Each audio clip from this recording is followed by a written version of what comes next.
Warahmatullahi wabarakatuh.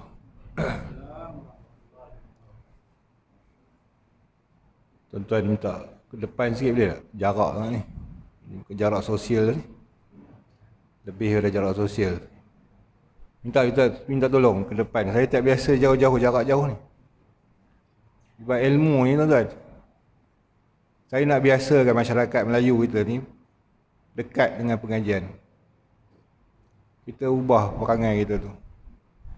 Kalau tuan-tuan duduk jauh, mana tuan-tuan tak mau ilmu saya datang jauh ni.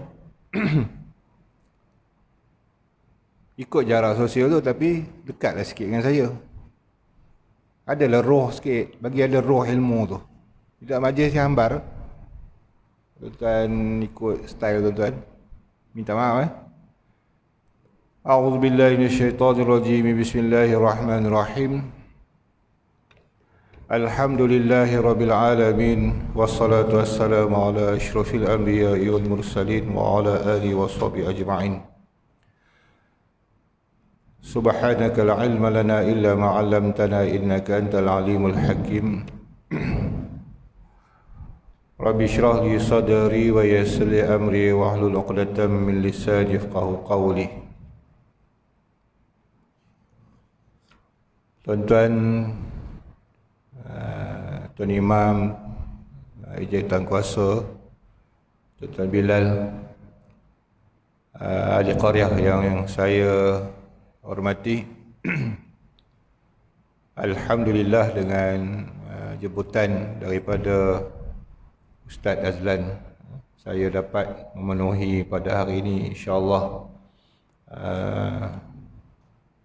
Jadi kalau dia minta untuk kuliah bulanan, saya sebenarnya tak ada masa, masa saya penuh. Jadi memandangkan, saya teranglah, saya mengajar sebenarnya waktu yang tuan-tuan ambil ni adalah waktu saya mengajar di Surau Kampung Serdang. Dan itulah surau yang pertama saya jejakkan kaki untuk mengajar di Manjung atau di Setiawan. Yang memakan masa hampir lebih pada belasan tahun saya bersama dia orang. Dan dah khatam dah kitab yang dipelajari. Dan saya dah mula dengan kitab baru, permintaan dia orang lah. Jadi memandangkan saya fikir orang belah tengah ni tak berapa ada. Saya tak masuk banyak, saya masuk kuliah-kuliah seskala je lah. Jadi PKP punya pasal pula, dan saya tak diulangi untuk mengajar. Saya biasalah orang kampung Taman Serdang ni orang veteran. Jadi mungkin PKP-nya ketat lagi kot. Jadi dan dia orang pun dah lama dah dengan saya minta izin daripada dia orang tuan-tuan untuk pindahkan pengajian dia orang tu ke sini. Saya lama kat sana. Jadi dengan harapan lah berkekalan, tuan-tuan bagi sokongan, semangat untuk saya berterusan di sini. Sebab kesian kat dia orang, saya tinggalkan begitu sahaja. Sebab tu pun atas alasan PKP je lah. Lama dah cuti tak mengaji. Jadi saya ingat nak bagi peluang pada tempat ni, saya kata saya nak bergilir lah pula. Saya minta izin daripada dia orang benarkan. Jadi ni tuah tuan-tuan lah, kalau rasa saya ni diperlukan. Baik, kemudian diminta saya baca kitab sebenarnya. Saya ni pengajian saya tak reti ceramah. Memang tak reti berceramah, saya baca kitab. Dan kitab kita tua lah, tak ada kitab moden. Dan minta ilmu tauhid. Jadi saya bawa kitab yang saya mengajar di Taman Serdang, Surau Kampung Taman Serdang tu ke sini. Dan saya rasa dengan tuan-tuan saya ulang balik lah. Sebab saya pun baru melangkah kepada berapa bab, tak jauh pun. Terpatah balik lah, Gostan. Jadi next time atau akan datang ni, kalau boleh minta jawatan kuasa sediakan kitab lah, setiap seorang kena ada. Ibaratnya macam mana tuan-tuan, makan nasi tak ada pinggan, ni dia bertabur. Pakai tangan. Jadi macam tu lah, tak ada kitab ni orang yang makan nasi, tak ada pinggan lah. Kurang-kurangnya tuan-tuan dengar dapat pahala, melihat kitab dapat pahala, tak faham, tak kerti baca, dapat belajar baca. InsyaAllah. Ya, Allah Ta'ala yang bukakan pintu hati. Baik, saya diminta oleh Tuan Imam tadi untuk saya muqaddimahnya dengan pengenalan diri. Tak ada popular mana pun. Saya sebenarnya berasal dari Taiping. Asal lahir kelahiran Kuala Kangsar, kemudian dibesarkan di Taiping. Kemudian melanjutkan pelajaran saya di sekolah rendah Long Jaafar, kemudian sekolah menengah sampai Form 3 sekolah St. George Taiping. Kemudian melanjutkan pelajaran saya ke pondok atas permintaan Allah Yarham orang tua saya. Oh, nama saya lupa nama saya Khairuddin. Tuan-tuan yang tak tahu lagi lah, nama saya Khairuddin bin Mat Saman. Ada kata Mat Saman, ada kata Muhammad Saman. Adik-beradik kami pun nama lain-lain. Ada Mat Saman, ada Muhammad Saman. Tapi saya dicopnya Muhammad Saman. Abang saya Mat Saman. Lebih kurang lah, sama je tu, orang yang sama. Kemudian melanjut pelajaran, saya pindah ke Idrisiah sekejap. Dalam tempoh 4 bulan je. Sempatlah saya kenal mudir Allah Yarham Ustaz Nawi. Baru tu 3 orang ustaz. InsyaAllah nama-nama ustaz tu masih mekar di ingatan walaupun saya belajar 4 bulannya. Kemudian melihat kepada tuntutan untuk mempelajari kitab tua, maka saya ke pondok Sungai Bakap sampai habis, daripada awal I'dadi sampai kepada Rabi' Sanawi. Keluar daripada pondok, masih lagi masa tu mudirnya Tuan Guru Haji Halim. Tuan Guru Haji Halim atau Ustaz Halim, dia panggil Ustaz Halim lah. Kemudian berpindah mengambil syahadah aliyah ataupun syahadah STA di Madrasah Nahdlatul Hasanah Kok Diang, Meleleh Kok Diang, bersama dengan Tuan Guru Datuk Mursyid Diraja, Tuan Guru Haji Tajuddin Al-Jarumi, keturunan Al-Jarumi daripada Fatani asalnya, orang yang hebat. Juga di Majlis Fatwa Kedah, dan juga beliau adalah guru mursyid Diraja, penasihat raja lah, Raja Kedah. Setahun di sana mengambil syahadah, kemudian melanjutkan perjalanan ke Mesir. Antara rakan-rakan saya di Manjung ni, antara Ustaz Eddie, Ustaz Eddie Amin tu kawan sekuliah. Dia junior saya, tapi dia balik dulu pada saya sebab dia cerdik sikit. Saya tak tahu pun nak cerdik mana. Saya batch pertama, dia batch kedua. Kemudian balik berkhidmat di sekolah Terung, sekolah Batu Lapan Terung. Tuan-tuan pun tahu sekolah tu masyhur. Sampailah saya berkhidmat setahun lebih. Masa saya berkhidmat tu Ustaz Samad mudirnya meninggal. Masa itulah saya ada lagi. Tapi rezeki saya tak lama kat situ. Saya ditawarkan untuk menjadi imam di Masjid Al-Aula Simpang 4 Hutan Melintang. Dan saya terima dengan syarat ada pengajian berkitab. Sebab saya minat mengajar daripada saya zaman sekolah, zaman universiti. Dan kami mengadakan majlis kuliah setiap malam, Isnin, Selasa, Rabu. Dan sekarang saya buat tazkirah lah, KPKP ni. Ada live. Live Facebook je lah. Sebab kita sebenarnya mengaji berkitab. Dan Alhamdulillah di Hutan Melintang, kami khatam banyak kitab lah sejak saya duduk tahun 2001 sampai sekarang. Kitab Tauhid ni khatam, mengaji sampai khatam. Alhamdulillah, anak murid yang meninggal pada dah, yang baru masuk pada, tapi tak ramai. Konsisten. Jadi saya tak akan keluar 3 hari tu. Selain Selasa, Rabu, itu saya tetap di Masjid Aula. Siapa minta pun saya tak bagi. Saya ada bakinya tu lah. Khamis, Jumaat, Sabtu, Ahad. Jadi sebab tu kalau nak minta, saya tak ada masa tu. Dan saya pula imam bertugas. Kalau hari bertugas susah. Jadi sebab tu tak dapat nak melayan semua orang lah. Saya pun baca kitab je, orang pun jemur je kitab ni. Itulah latar belakang saya sikit. Baik, kita masuk pada bidang akidah. InsyaAllah akan datang saya minta sahabat-sahabat kita cari kitab. Saya mulakan dengan kitab Pati Faridah namanya. Kitab asalnya Faridatul Faraid.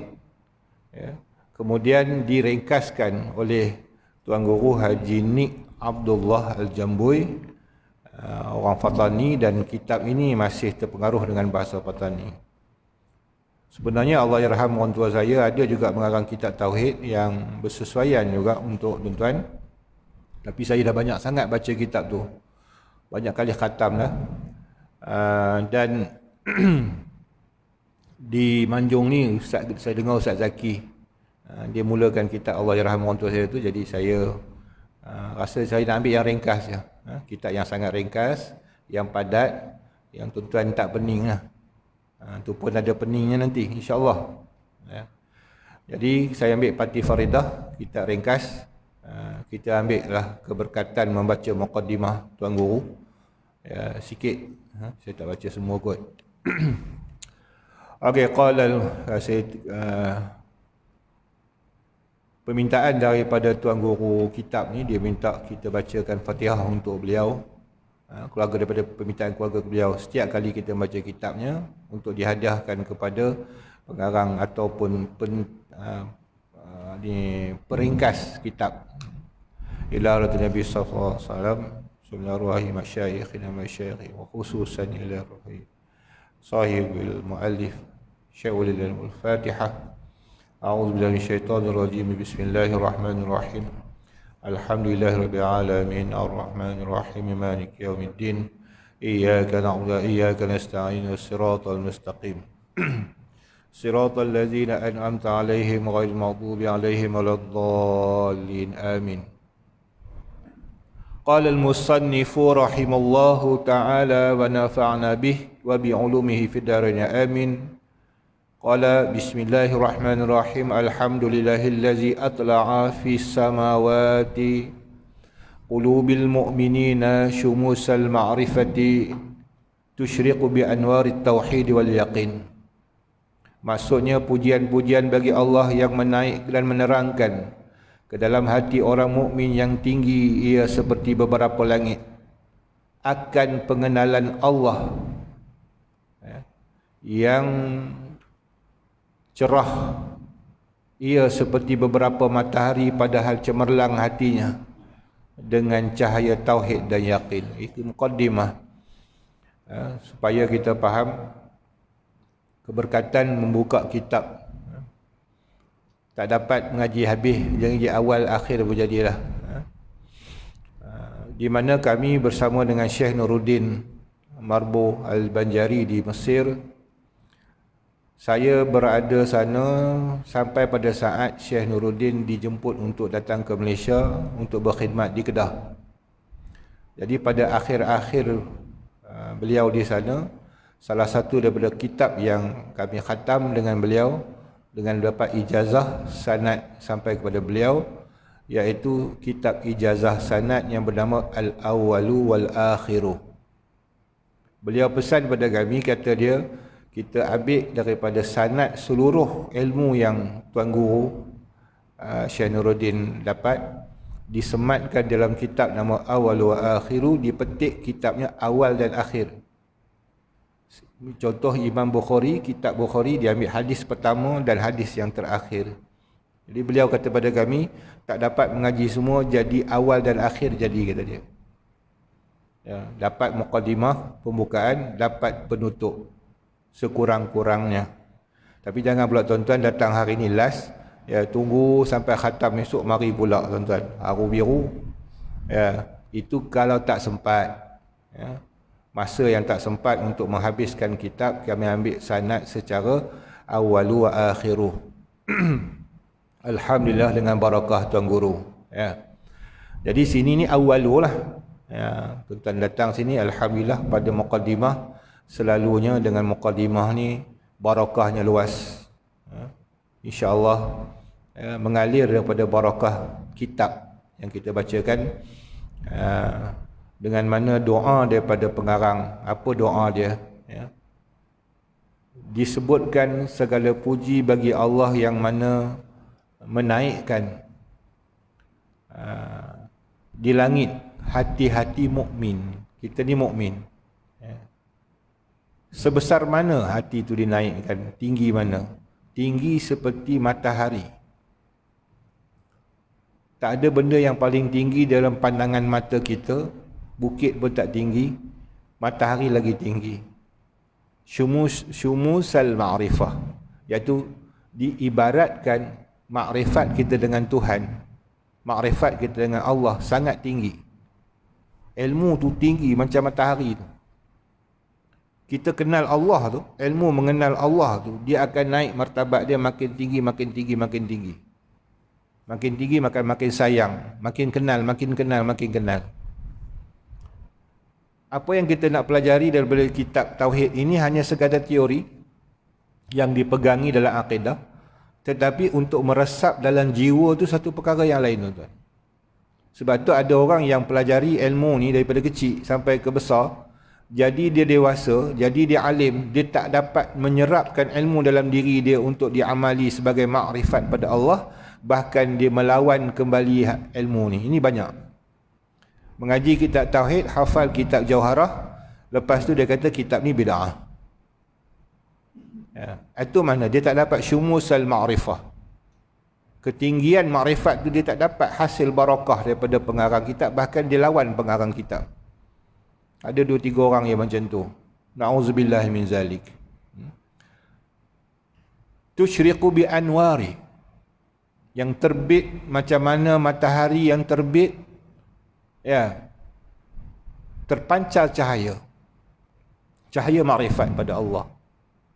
Ya. Sebelum nak mendalami ilmu makrifat, ilmu hakikat, ya, dalui dulu ilmu teras ni. Ya. Ada golongan yang mana dia pergi kepada ilmu makrifat, ilmu hakikat, dia terus lonjak naik tanpa melalui daripada asas-asas ni, ya, menyebabkan mereka sesat di akhirnya. Hati-hati. Ya. Bi anwari tauhid. Cahayanya cahaya apa? Cahaya tauhid.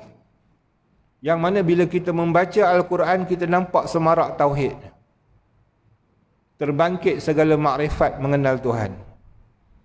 Hilang rasa ragu-ragu dengan Tuhan, yakin kepada Allah Ta'ala. Wal yaqin. Berpegang teguh dengan ilmu yang dipelajari sampai tak gonyah, tak goncang. Ya, kita mengaji di pondok begitu, tuan-tuan. Apa sahaja yang dikatakan dalam kitab, terutama kitab-kitab akidah ini yang tidak ada khilaf banyak, ya, dipegangi. Apa sahaja yang datang, kalau bahasa orang tua saya merawit namanya, ataupun syubhah dalam bahasa Arabnya, yang datang mengganggu pemikiran kita, yang mendatangkan tashwish kepada pemikiran kita, kita boleh tolak dengan kadar ilmu yang ada ni. Tapi oleh kerana ilmu yang dimasuk keluar balik, masuk keluar balik, ya, ibarat masuk telinga kanan keluar telinga kiri, ya, benda tak dipegang, akhirnya masuk dia apa pahaman, ya, sebab itu dia tak boleh tepis pahaman-pahaman yang sesat ni. Sedangkan ilmu ni dikarang, ditulis kerana nak menyelesaikan masalah syubhat, menolak segala pahaman-pahaman yang kita katakan kabur, bercampur aduk, ya, sesat dan sebagainya, ya. Tapi tak dapat, kenapa? Kerana dia tak memahami dan tak pegang. Dia sendiri ragu dengan apa yang dia pelajari, ya. Okey, wassalatu wassalamu ala turjumanul uluhiyyati dalil wahdaniyati Sayyidina Muhammadil mab'usi bi bahiril mu'jizati li ta'yidi risalati wa tasdiqi hidayatih. Dan rahmat dan sejahtera, salawat dan salam atas turjiman, orang yang menterjemahkan jurubahasa. Turjiman makna jurubahasa. Jurubahasa apa Nabi ni? Disebut dalam ilmu orang tauhid, Nabi ni adalah turjumanul uluhiyah. Nabi yang menterjemahkan ketuhanan. Nabi yang menyampaikan kesesatan itu boleh dinampakkan ia sesat. diterjemahkan dalam ilmu ketuhanan, boleh memahami apa yang mereka ada dahulu adalah sesat. Tinggalkan patung berhala, tinggalkan menyembah lain pada Allah, tinggalkan percaya lain pada Allah, dengan adanya nabi-nabi yang menterjemahkan sifat ketuhanan ni kepada orang musyrikin. Dan baginda juga dua dalili wahdaniyatih, nabi juga sebagai dalil bukti kewahdaniyatan Allah, wahdaniyat Allah itu, keesaan Allah.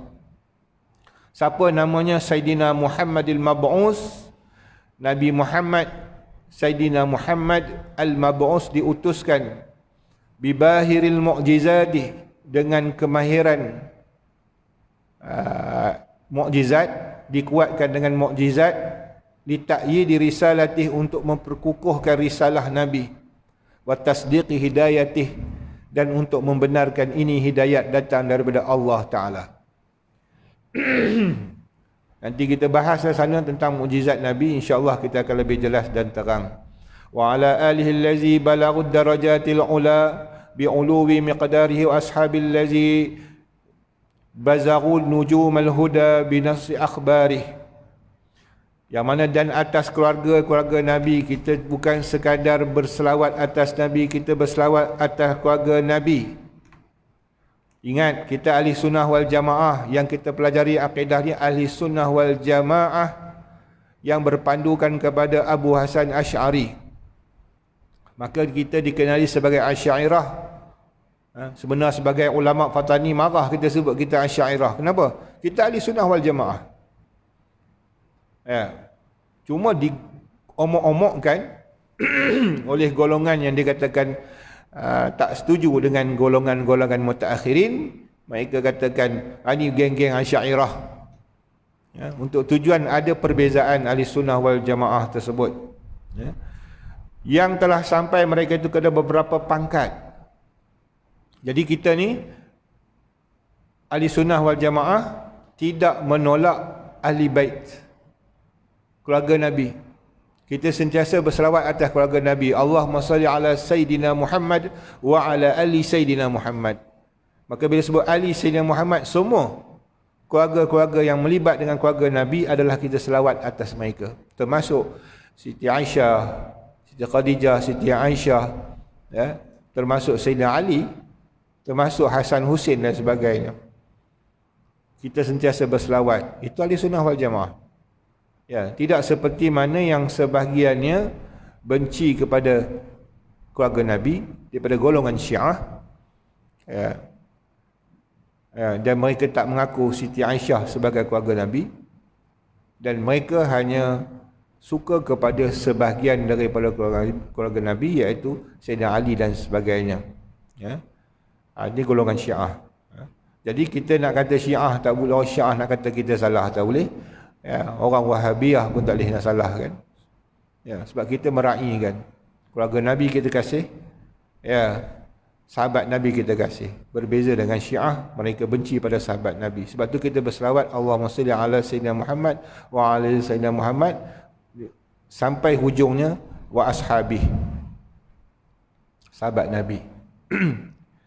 Yang tinggi dengan ketinggian qadarnya, dan segala sahabatnya yang gilang gemilang. Nampak? Kita sebut nama sahabat. Hal keadaan penunjuk mereka itu seperti bintang dengan tersebut pada hadisnya. Apa maksud dia? Nabi sebutkan dalam hadisnya, ashabikan nujum, sahabatku seperti bintang. Penting dalam memahami hukum hakam. Nanti kita sahabat Nabi itu sebagai bintang. Nabi suruh ikut sahabat. Ashabikan nujum, dia macam bintang. Bila dia beri petunjuk, kamu ambillah petunjuknya. Kenapa diibaratkan dia sebagai bintang? Kerana bintang merupakan alat orang dulu sebagai nujum, ahli nujum. Sebenarnya bintang ni adalah ilmu astronomi, ilmu falak, sebelum Islam lagi, orang Arab tengok bintang sebagai pedoman. Kerana orang Arab, dia bukan macam kita berjalan waktu siang. Arab dulu panas, tak ada kenderaan yang bertudung ataupun berbumbung, maka mereka berjalan dengan unta, jalan kaki dan sebagainya, berpanas siang hari. Dia pun tak tahan. Maka dia berjalan waktu malam. Ada dua sebab kenapa berjalan waktu malam, iaitu pertama dengan sebab panas, yang kedua siangnya panas, malamnya sejuk, yang kedua kerana pedoman jalan. Sebab dia tak ada jalan raya, tuan-tuan, macam tuan-tuan pergi Mekah, Madinah, hari ni ada highway. Zaman dulu tak ada highway, padang pasir. Padang pasir tidak ada tanda. Dia akan berubah sentiasa. Datang angin pukul, pasir itu akan berubah. Tak ada satu line, satu tanda, ini nak pergi ke Mekah, ini pergi ke Syam. Tak ada. Akan sesat. Macam kita masuk hutan tu nampak tanda lagi. Ada daun kuning lah, ada pokok besar lah, ada pokok ni kita nampak tanda. Tapi kalau padang pasir tak ada tanda. Maka tanda dia adalah awan ataupun bintang pada waktu malam. Maka mereka akan berjalan ke Syam ikut bintang. Kalau yang boleh faham ilmu astronomi, yang faham bahasa angin, dia akan ikut angin. Itu tengok pada kemahiran masing-masing lah ketika tu. Namun nak tengok peta, tak ada peta. Tak ada atlas. Itulah. Jadi sebab itu bintang menjadi pedoman. Maka bila hilangnya, wafatnya Nabi SAW, sahabatlah bintang. Nabi suruh berpegang pada sahabat supaya jangan berpecah belah. Itu i'tiqad Ahlussunnah wal Jamaah, menyokong sahabat Nabi. Jangan pertikaikan pelantikan Sayyidina Abu Bakar As-Siddiq. Tapi dengan sebab sikap politik kita, kita lebih mendahulukan sentimen politik. Akhirnya tercetus pada zaman sahabat lagi, golongan Khawarij, Syiah, mereka tak setuju pelantikan Sayyidina Abu Bakar As-Siddiq. Tak setuju. Tak setuju ni tuan-tuan, memang datang daripada nafsu. Boleh saja siapa pun tak setuju.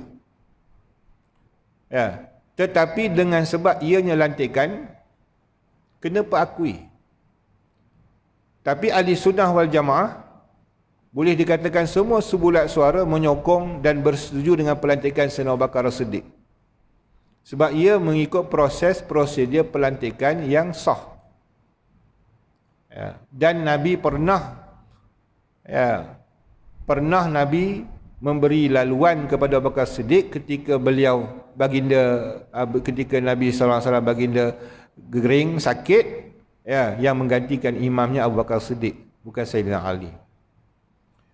Maka banyaklah isu politik untuk membuatkan orang marah, mengatakan bahawa Sayyidina Ali ini ketika itu sibuk untuk menguruskan mayat yang mulia Nabi SAW, maka ketika itu Abu Bakar Siddiq ambil tempat Ali. Bagi orang yang tak memahami ilmu fiqah, itu sebenarnya pengajaran fiqah kepada umat akan datang. Bagaimana ketinggian ilmu fiqah yang ada pada sahabat Nabi. Menguruskan Nabi SAW adalah yang wajibnya, yang dibenarkan, tak boleh ada campur tangan melainkan ahli keluarga. Di sana dalil tuan-tuan boleh buka dalam kitab Bughyatul Tulab, dalam bab mandi mayat. Siapakah yang memandikan Nabi SAW adalah Sayyidina Ali, kerana tidak dibenarkan orang lain melihat tubuh Nabi. Dalil situlah mengatakan afdal yang memandikan mayat keluarga. Kalau boleh jangan bagi orang lain. Dan antara tempat mandi Nabi diadangkan dengan lansir atau tirai, kita panggil tirai lansir, tabir. Sahabat yang membantu mandi Nabi SAW ni, dia tak masuk dalam tabir tu, hanya menghulurkan dalwun ataupun cebok air kepada Sayyidina Ali. Dia cedok air bagi kat Sayyidina Ali yang menguruskan mandi. Kewajipan Sayyidina Ali menguruskan mayat Rasulullah. Tetapi dalam masalah proses pemimpin, mati je pemimpin kena lantik malam tu. Itu dasar Islam. Sebab itu dia, kalau kita baru-baru ni ada ni presiden interim atau apa, Perdana Menteri interim. Itu dasar yang mana ambil pada Islam. Jatuh satu kerajaan, Tidak ada pemimpin lantik, wajib lantik malam tu. Tapi oleh kerana kita ada agung yang mana kuasa politik boleh pindah pada dia. Sementara untuk melantik Perdana Menteri baru, maka kuasa tu tak perlu dilantik lagi. Dia lantik pula Perdana Menteri baru sebagai menguruskan politik. Jadi malam tu, mana nak urus mayat atau nak urus Nabi? Dua-dua kena uruskan pengurusan, mesti lantik malam tu juga sebagai pemimpin. Kenapa? Kalau dilewatkan melantik pemimpin malam tu, akan lagi kucak-kacir. Sebab ramai yang akan berebut jadi pemimpin. Kebijaksanaan Sayyidina Abu Bakar Siddiq buat keputusan malam tu juga dilantik. Maka lantikan bukan lantikan dirinya sendiri, bahkan disyorkan oleh sahabat lain untuk melantik Sayyidina Abu Bakar sebagai pemimpin. Walaupun Sayyidina Ali tidak ada ketika tu. Ya. Maka disokong oleh Sayyidina Ali sendiri. Tak pernah keluar daripada kata-kata Sayyidina Ali bahawa aku tak setuju Abu Bakar dilantik. Tetapi digunakan oleh Syiah menyokong fanatik kepada Sayyidina Ali sehingga menjatuhkan Abu Bakar Siddiq. Cuba untuk menjatuhkan, berlawan dan sebagainya. Sedangkan tidak ada satu kumpulan daripada Sayyidina Ali untuk meruntuhkan pemerintahan Abu Bakar Siddiq. Sistem politik. Ya.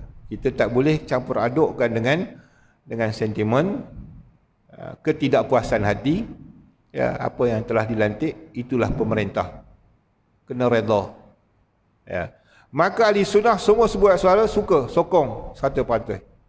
Tapi timbul golongan-golongan Khawarij, sampailah tercetus daripada Khawarij ini, mereka masih lagi bermusuhan setelah pemerintahan Abu Bakar dah berubah. Tak ada dah, zaman sahabat tak ada, zaman mutaakhirin dah ni, berapa hampir 1000 tahun lebih dah. Ya, kita kata masih lagi bermusuh dengan Abu Bakar. Masih lagi mengungkit-ungkit pemerintahan lantikan Abu Bakar Siddiq. Ini apa punya politik? Ya, dah berubah banyak dah. Itu fanatik ni yang bahaya. Ya, bahaya. Itu dia. Kita ahli sunnah, ya, kita kasih pada sahabat, kasih pada ahli bait. Tak ada mengetepikan. Ya. Habis itu mukadimahnya. Kemudian daripada itu kata dia, maka inilah parti Faridatul Faraid hamba Haji Ni Abdullah Al-Jamboi, Jala, Thailand, mengurai dan mengupaskan dia daripada risalah orang tua hamba yang sangat alim yang barakah yang bernama Faridatul Faraid fi ilmu al-aqaid. Dan atas Allah hamba berpegang dan dengan limpah kurnianya hamba minta pertambahan. Mudah-mudahan bertambahlah barakah. Ya. Baik, masuk kaedah ilmu tauhid. Penting. Ilmu kita belajar ni. Azan. Azan dulu.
Bismillahirrahmanirrahim.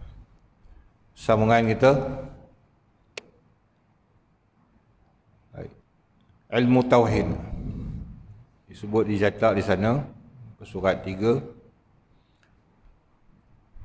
Penting dalam setiap ilmu kita kena faham apa takrif ilmu. Supaya kita boleh mengerti asas pembinaan, pembentukan ilmu tu. Ilmu yang dibahaskan dalam setiap perkara. Sama ada ilmu duniawi atau ukhrawi, kita kena kenal ilmu tu. Baru kita belajar, kita boleh faham. Jadi untuk pengenalan dia, namanya ilmu Tauhid. Ialah perhimpunan ilmu i'tiqad. Yang kata ilmu Tauhid ni belajar apa? Saya belajar agama tadi. Agama tu umum. Masih umum. Kalau dalam universiti tu dia kata pengajian Islam tu umum. Dalam pengajian Islam tu dia ada akidah, ada syariah, ada sejarah, ada ulum sebagainya. Perhimpunan i'tiqad yang kita bahaskan dalam ilmu tauhid ni beberapa i'tiqad. Apa dia i'tiqad? I'tiqad tak tahu ustaz, akidah tahu dia. Sudah. Akidah mufradnya. Akidah tu pegangan. I'tiqad beberapa pegangan. Dia banyak sikit. Dia jamak. Jadi yang kita belajar ni bukan kaedah, kita belajar adalah i'tiqad, pegangan. Pegangan ni mesti yakin lah.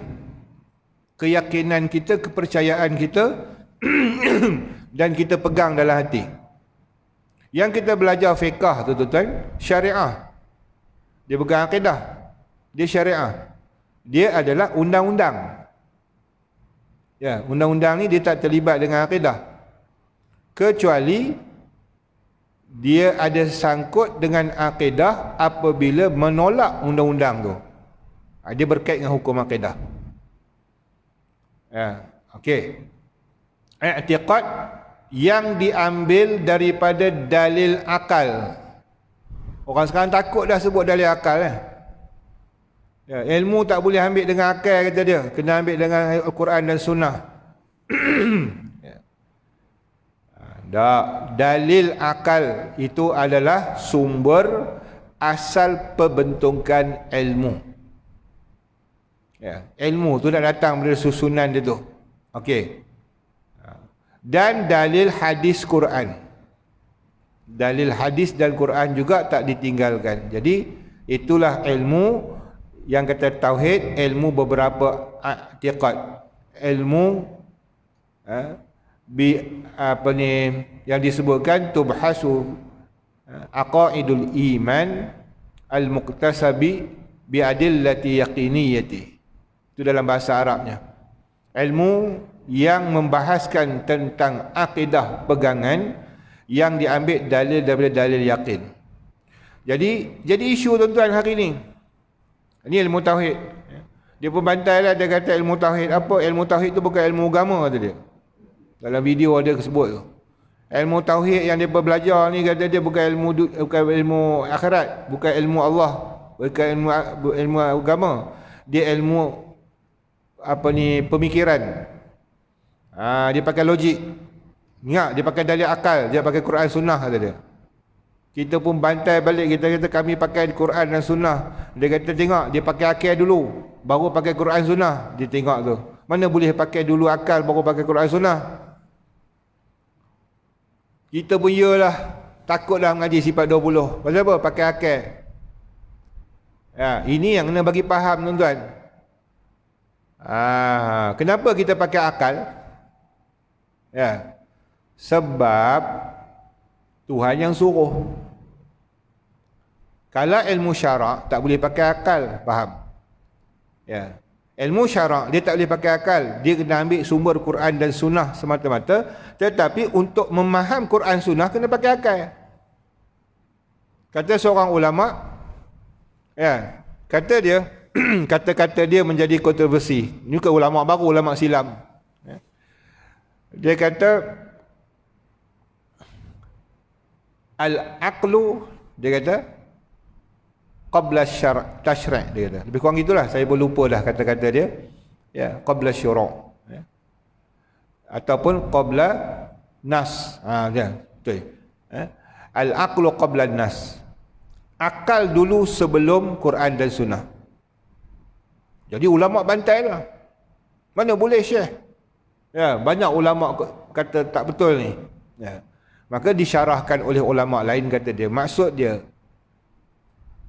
akal sebelum Quran dan sunnah. Maksudnya kena faham dulu Quran, kena faham dulu sunnah.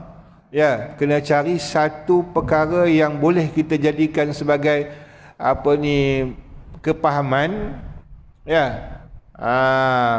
Timbulkan daripadanya istimbat hukum, baru boleh faham gunakan Quran dan sunnah.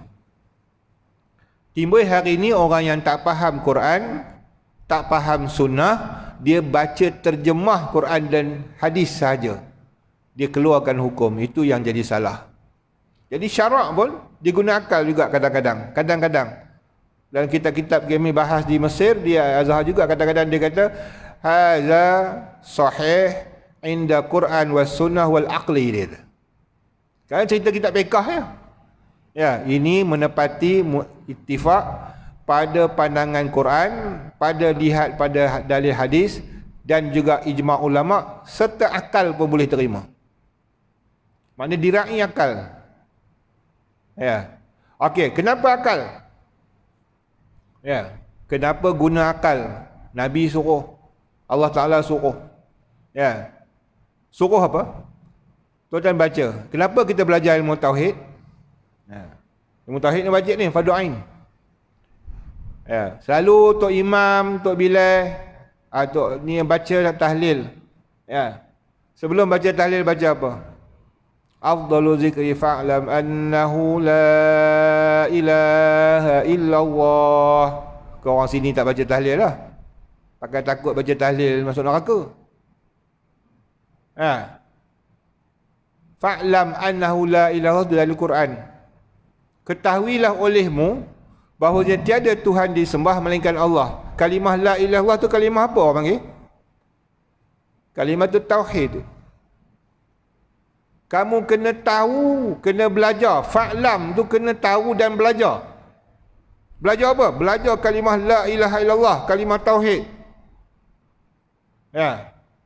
Tu perintah Allah. Maka dalam ayat-ayat Quran itu disebutkan dalil Allah tu esa. Kalimah tadi menyebutkan ada Allah. Ya, kena cari. Adakah Allah ni?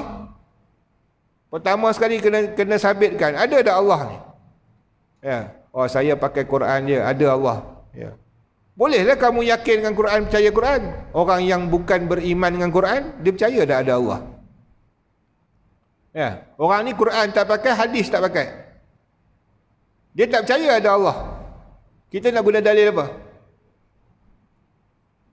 Dalil akal. Dalil akal. Kena sabitkan dia ada wujudnya Allah dengan dalil akal. Ya. Sebab Nabi Ibrahim alaihi salam menentang puak kaum dia guna dalil apa? Akal. Dalil akal. Kamu sembah ni, kata dia. Kamu sembah ni yang tidak memberi mudarat dan tidak memberi manfaat dan tidak memberi mudarat. Tu apa tu? Dia suruh fikir. Ya. Dia suruh bangsa dia, senang. Umat dia, yang dia dakwah, yang dia seru, dia tengok dia bangun-bangun, dia besar-besar, dia tengok celik-celik, dia tengok semua orang kampung dia sembah berhala. Masa tu tak turun wahyu lagi. Turun wahyu lagi? Tak lagi. Confirm tak turun wahyu lagi. Dia belum nabi lagi. Tapi dia masa kanak-kanak dia guna otak. Weh, kau mau sembah berhala buat apa?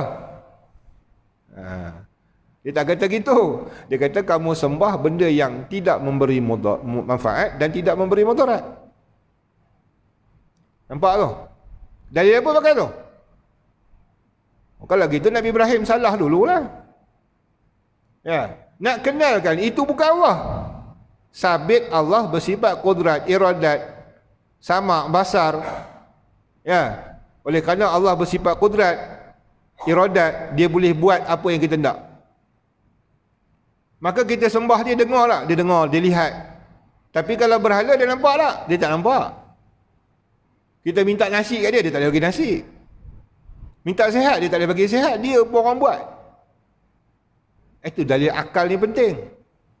Supaya terbuka minda manusia yang tak percaya pada Tuhan, dia percaya wujudnya Allah. Dia tak pakai Quran, tuan-tuan. Ya, geng etis tak pakai Quran, geng liberal tak pakai Quran. Dia tolak-tolak tepi Quran tu. Kena guna akal. Ya, kena hujah dengan akli, tak boleh hujah. Saya pegang pada hadis yang diriwayatkan oleh Imam Bukhari dengan hadis yang sahih. Dia kata, aku Nabi Muhammad, aku tak percaya, kata dia. Macam mana nak pakai dalil? Sebab tu dia pakai dalil akli. Sebab Tuhan suruh. Ya. Allahumma salli ala sayyidina Muhammad. Lupa dah ayatnya, nak sebut lupa. Ayatnya bermaksud bahawa perubahan inna ikhtilafil lail wan nahar. Bahawasanya bersalahan lail, malam dan siang. La ayat adalah sebagai tanda. Inna fi khalqis samawati wal ardi wa ikhtilafil laili wan nahar. Amboi, baru nampak. Bahawa dengan jadinya khalqi. Inna fi khalqi, Quran bagi tahu inna fi khalqi, bahwasanya di dalam kejadian. Khalqi, siapa khalqi? Kita ni lah khalqi. Kita siapa? Makhluk. Matahari, bulan, bintang tu makhluk. Makhluk tu yang panggil alam. Makhluk tu lah orang panggil alam, tuan-tuan. Kami dulu ngaji pondok yang tu dia ajar Tok Guru dulu. Apa makna alam, apa makna makhluk, apa makna mungkin. Tapi bila bahasa tauhid tu kamu tak faham, kamu condemn. Mana boleh alam sebagai dalil ada Allah, kata dia. Kalau gitu Allah menipulah. Allah kata dalam Quran bahawanya kejadian sama wal ard, langit dan bumi. Siapa sebut langit bumi? Yang mata kita nampak langit bumi. Semualah langit bumi itu alam lah. Alam, orang tauhid panggil alam, dia tak panggil langit bumi, panjang. Alam. Apa ada pada alam? Waqtilafil lail nahar. Bila ada langit bumi, ada berlaku siang malam ni berubah. Tadi siang ni malam, esok siang balik. Itu apa tu? Alam. Berubah-ubah, berubah-ubah baharu. Dia marah mengaji tauhid. Apa main baharu-baharu ni? Kami tak faham. Ubah bahasa tu. Kalau nak sebut, ni siang malam berubah-ubah. Yang berubah-ubah ada menjadikan dia pening lah orang. Ya, perubahan itulah dipanggil baharu. Bila dia baharu, mesti ada membaharukan dia. La ayat, kata dia. Ada tanda yang membaharukan dia. Jadi, diterjemahkan ayat tu dalam kitab Tauhid. Dia kata, ya, dalil ada Allah, ada alam ni. Dia pergi ke situ, dia bagi kita senang faham. Tapi sebenarnya terjemah daripada ayat tadi. Tafsiran daripada ayat tadi. Ya, dalil ada Allah, ada alam ni. Pasal apa ada alam, dalilnya ada Allah? Ya, sebab alam ni berubah-ubah tadi. Ikhtilafil lail wan nahar. Berubah siang malam, ikhtilaf. Sebab alam ni berubah-ubah. Setiap yang berubah-ubah mesti ada mengubahkan dia. Ya, la ayat tu bukti. Nak habarnya, ya, setiap yang berubah mesti ada mengubahkan dia. Tapi bahasa Quran tak sama dengan bahasa kita cakap. La ayat, bukti, dalil kepada ada Allah. Maka sah kita kata ada Allah sebab ada alam ni. Quran yang siapa? Quran yang bagi tahu. Tapi dipusing putar belikkan oleh golongan tertentu. Ya, dia kata tak boleh mengaji ilmu tauhid dengan Ustaz Khairuddin tu. Sebab apa? Dia pakai akal. Kita pun percayalah, ya, pakai akal tak pakai Quran. Sebenarnya kita menterjemahkan daripada Quran dan hadis. Sebab Quran dan hadis suruh pakai akal. Banyak lagi lah ayatnya. Itu yang poinnya. Maka sebab tu ulama gunakan dalil. Ada Allah, ada alam. Ada Allah, ada alam. Tengok bukti tu. Macam mana dia boleh jadi siang malam. Macam mana dia boleh berubah. Banyak lagi. Dalil Fir'aun juga. Fir'aun kata dia boleh bunuh, boleh mati kan. Siapa hujahnya? Nabi Musa. Ya. Dia kata apa? Kalau betul kamu boleh bunuh matikan macam mana? Ya. Boleh dia kata.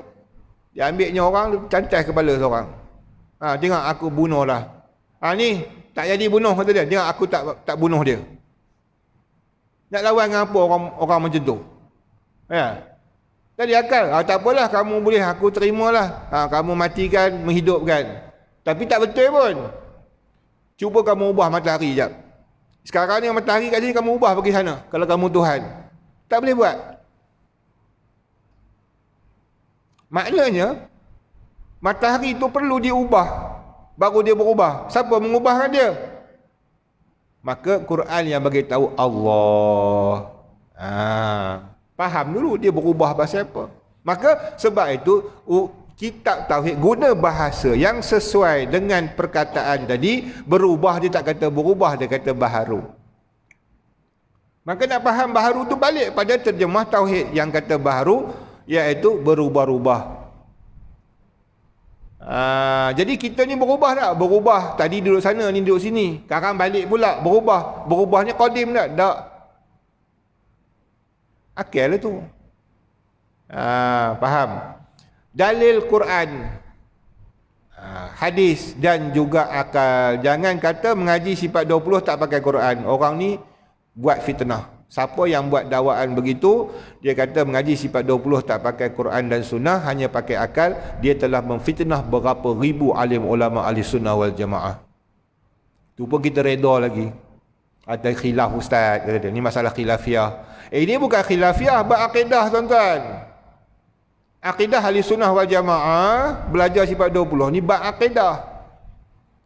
Bukan khilafiah. Khilafiah ni bab kunut tak kunut, baca talqin ke tidak, boleh tahlil ke tak boleh, itu khilafiah. Ini i'tiqad. Kamu menafikan kebenaran ahli sunnah wal jamaah, kamu telah mengkafirkan sahabat kamu sendiri. Kamu tak terima, sudahlah. Okey, kami tak nak pakai sifat 20, kami nak kenal Tuhan dengan tengok kayu batu. Itu pulang. Dia bukan satu kaedah yang wajib, tapi ulama kata wajib. Kenapa? Kerana dia satu bidang ilmu. Bila bidang ilmu yang sesuai dengan ilmu zaman tu dan zaman sekarang adalah ilmu ni. Sebab kita bercampur aduk dengan macam-macam mazhab, bercampur-campur aduk dengan macam-macam pahaman, pemikiran, maka tak ada satu formula yang boleh bebas daripada tersesat melainkan ini, kata ulama. Sebab tu diwajibkan oleh alim ulama. Wajibnya, ya, seperti seorang bapa memaksa anak dia belajar. Kamu mesti asah parang. Sebenarnya belajar parang tak wajib pun. Dia nak asah ke, nak mission ke, nak hantar ke orang. Tapi dia kata tak boleh. Mesti belajar juga asah parang. Asah parang. Macam ni, macam ni. Maka ulama kata tak boleh tinggalkan ilmu ni. Kenapa? Kerana zaman sekarang tuan-tuan banyak sesat. Kita tengok etis, tarekat yang sesat, ilmu marifat, ilmu hakikat. Ya, tak masuk lagi ilmu yang main jurus tak jurus apa semua lagi. Ya, yang bersangkut dengan jin syaitan apa semua tak masuk lagi. Ya, tak masuk lagi dengan ayah pin. Ya, puncanya sifat 20 tak belajar oleh sifat 20 dan tak nak boring belajar sifat 20 tu satu. Ya. Saya bersama dengan Allah dalam orang tua saya. Ya. Ikut mengaji, dia mengajar sampai ke Selama, Perak. Tapi bukan sampai Pekan Selama, di Kubu Gajah. Satu masjid Kubu Gajah, satu orang hamba Allah ni. Dia pernah mengaji pondok dan dia macam terputus ilmunya. Dia pun panggil orang tua saya nak hidupkan balik masjid dia. Ya. Tuan-tuan tahu baca kitab apa?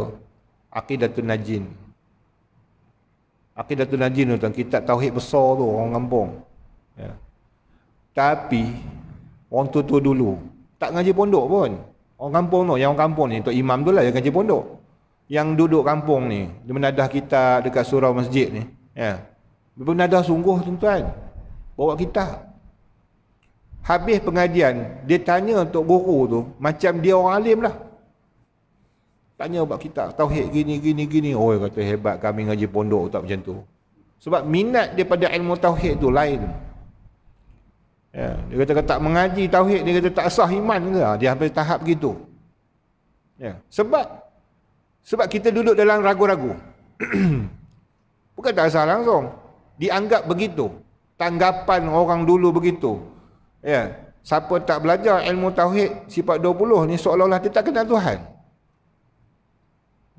Itu yang jadi kata Tuhan duduk atas langit, Tuhan ada tangan, ya, Tuhan ada kaki. Ya. Sampai tarah kepada alim ulama. Ya. Yang disebut oleh orang lain, yang disebut oleh Kiai Idrus sendiri. Ya. Tu ada ulama dia sebut, kita tak nak sebut nama ulamanya. Ya, yang mengatakan Tuhan turun daripada langit ke kaki langit, turun daripada arasy ke kaki langit pukul 3 pagi. Ada yang sampai tahap begitu menghukum. Ulama, bukan orang awam. Ya, sebab apa? Mereka tinggalkan sifat 20. Tinggalkan sifat 20 dan memarahi orang yang mentakwil ayat Quran. Jadi kita nak bahas benda ni. Di mana rasa tertekan, tak faham, di mana apa perbezaan. Ya. Kenapa berlaku ulama dulu tak suka Wahabi? Kita boleh tanya, boleh soal. Ya. Kenapa ulama salah seorang daripada orang tua saya sendiri tak setuju langsung dengan mazhab Wahabi? Ya, Syekh Yasin Padang rahimahullah memang sangat-sangat tak setuju dengan Wahabi. Ya, sedangkan dia duduk di Mekah bawah pemerintahan Wahabi. Ya, sebab apa?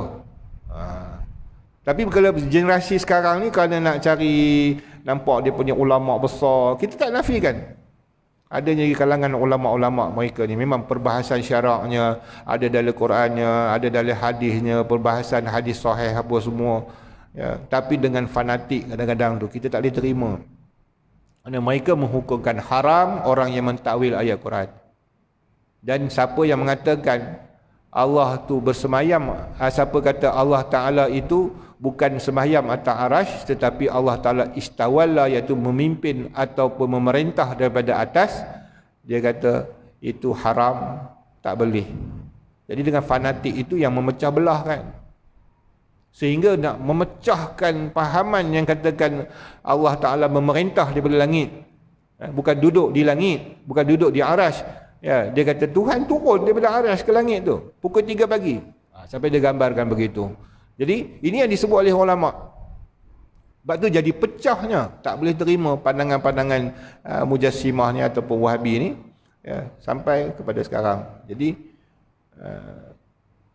saya nak pesan betul lah, ya. Kalau kita terima Wahabi, tuan-tuan, kita menerima perpecahan, ya. Sebab kita tengok sealim mana pun, ya, orang Wahabi, dia tak terima pandangan orang, ya. Dia suruh kita terima terbuka cara Wahabi buat sekarang, ya. Ustaz, kenapa Ustaz tak baca kunut? Kenapa tak sekali-sekala tak tinggal kunut? Itu ada tu saranan tu, ya. Kenapa tak sekali-sekala? Tapi tak dekat saya lah, dekat saya dia pun tak berani. Dekat orang lain lah kena. Kenapa kita tak sekali-sekala kita tinggal lah kunut? Dia kata yang sahihnya Nabi tak kunut. Imam Syafi'i je yang kata kunut. Hadis Imam Syafi'i bawa tu hadis dhaif. Ya, hadis lemah ni, hadis dia tak kenal. Imam Syafi'i tak kenal hadis, kata dia. Ya, sekali lah. Abi Hanifah tak kunut, Imam Malik tak kunut, Ahmad bin Hanbal tak kunut, kata dia. Sedangkan Imam Malik kunut. Bahkan mazhab Maliki mengata kunut subuh tu wajib, bukan sunat. Tapi tak bantai Imam Malik. Tak ada siapa pun marah Imam Malik. Dia marah mazhab Syafi'i je. Dia suruh kita ni, kita kena terima keterbukaan 4 mazhab. Ya, memang dia suruh terima. Tapi bila kita suruh terima mazhab Syafi'i, dia tak mau. Tak boleh, Syafi'i tak betul sebenarnya. Yang tu yang kita tak terima, Wahabi. Fanatik. Ya, kamu tak nak pakai mazhab Syafi'i, suka-suka kamu lah. Ya. Tapi dia tak terima pandangan ulama Syafi'iyah atau Imam Syafi'i sendiri dalam beberapa hal, ya. Bukan kecil-kecil punya hal, ya. Kadang-kadang dalam bab kunut, sampai yang berani mengatakan, ya, kunut tu Imam Syafi'i tak betul tu, kata dia. Kalau Imam Syafi'i mengaji balik hadis sekarang ni, dia kata Imam Syafi'i akan batalkan balik fatwa dia, kata sunat baca kunut itu subuh. Amboi, hebat kamu, ya. Ni masalah kita. Jadi insya-Allah itulah pukul ke-9 dah, kita baca sikit lagi. Perbicaraan apa dalam ilmu tauhid, ya. Kena tahu apa yang nak dibahas dalam ilmu tauhid ni. Mengenal zat Allah dan Rasul dengan beri nampak di akal kita, bukan nampak biji mata. Yang jadi ajaran sesat bila nak tengok Tuhan. Di mana Tuhan? Cari di mana? Salah satu daripada yang popular hari ini, saya nak ingatkan tuan-tuan, popularnya yang disebar dalam buku-buku kanak-kanak, dalam kartun-kartun, dalam ceramah ustaz-ustaz, katanya Aina Allah, di mana Allah? Itu dipopular kerana katanya dengan hadis yang sahih yang telah disahihkan oleh Albani. Maka dia kata soalan yang patut kita tanya anak cucu, di mana Allah? Maka dipopularkan sekarang ni, tanya Allah kat mana? Ya, sedangkan dalam ilmu tauhid tak bahas pun di mana Allah. Ya, dibahaskan Allah wujud atau tidak. Jadi ulama kata hadis tu membahaskan tanya pada perempuan tu jariah, hamba. Nabi tanya pada hamba tu. Ya. Sebagai peringkat awal Islam baru nak kembang. Nak melihat, nak tanya kamu Islam ke tidak, mungkin ketika tu tak sesuai. Ya. Kamu percaya pada Allah tidak, tak sesuai. Mungkin ketika tu, maka Nabi tanya di mana Allah? Kesesuaian dengan orang yang nama jariah, hamba. Dia kata Allah situ, dia faham. Maka dipegang oleh ahli tauhid, hadis tu bukan hadis tauhid. Bukan menunjukkan, kita tunjuk kat langit tu maknanya Nabi mengaku, Nabi ngangguk, itu berarti Nabi ngaku Tuhan di langit tak. Menepati dah sebagai jariah, dia hamba, dia dah mensabitkan Allah wujud. Jadilah takat tu. Itu ditunjuk di langit. Ya. Adakah itu perakuan Nabi Allah di langit? Tak. Sebab bila dia tengok dalil-dalil lain, nas-nas lain bercanggah dengan hadis tu.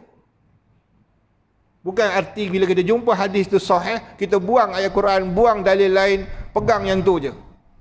Tak boleh. Ya, maka ditakwil. Sebab tu mereka marah takwil hadis, takwil Quran. Ya, dia pegang, jadi sebab tu dia kata. Dan popular sekarang ni. Sangat popular. drama lah apalah kita minta yang atas Dia tunjuk atas pasal apa? Tuhan duduk atas. Dia nak bahas tu tuan-tuan, luas nak bahas tu. Tuhan duduk atas tu. Ya, yang saya tahu atas langit. Bumbung. Bumi ni bulat. Kita atas langit sini, yang duduk bawah kita ni orang London. Mana langit dia? Tuhan duduk mana? Ada tak orang lain yang kata tu bumi ni data dia? Orang sekarang boleh masih terima lagi macam pahaman orang dulu. Bumi ni data. Dia bukan bulat. Takut-takut ada lagi lah. Ulama-ulama Islam pun dah terima dah bumi ni bulat. Bila bumi ni bulat, waktu siang kita terima matahari, waktu malam tak ada matahari. Langit tetap ada kan? Bila berputarnya bumi pergi kat matahari, bukan matahari yang putar, bumi yang putar.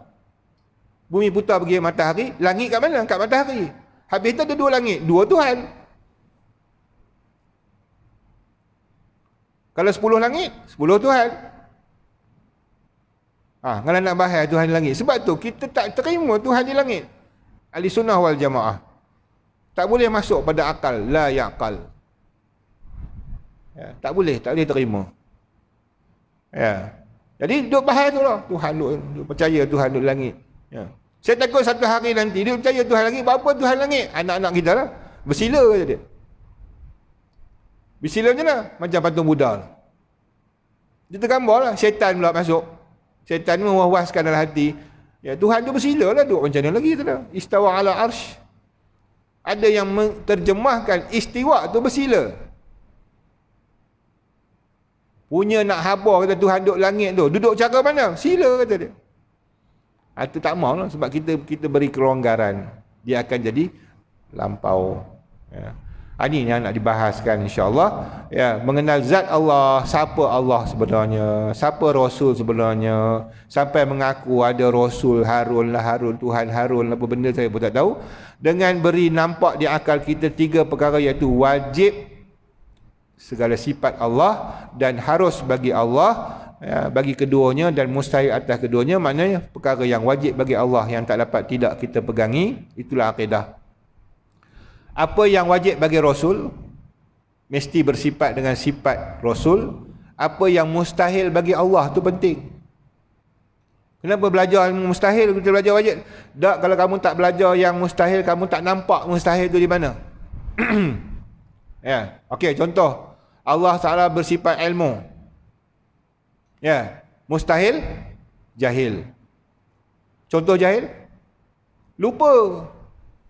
Allah lupa tak? Tak. Boleh kot Tuhan lupa. Lupa tu jahil. Lawan bagi sifat ilmu. Maka tak boleh, tak layak dengan sifat Tuhan. Jahil, lupa, tersilap, terngantuk. Itu masuk pada sifat lawan Allah. Sebab tu kena berhabar sifat lawan tu. Allah bersifat melihat, lawannya buta. Buta pun maksudnya buta tak ada biji mata. Allah bukan tengok dengan mata. Buta tu maksudnya apa? Tidak melihat. Mustahil Allah tidak melihat.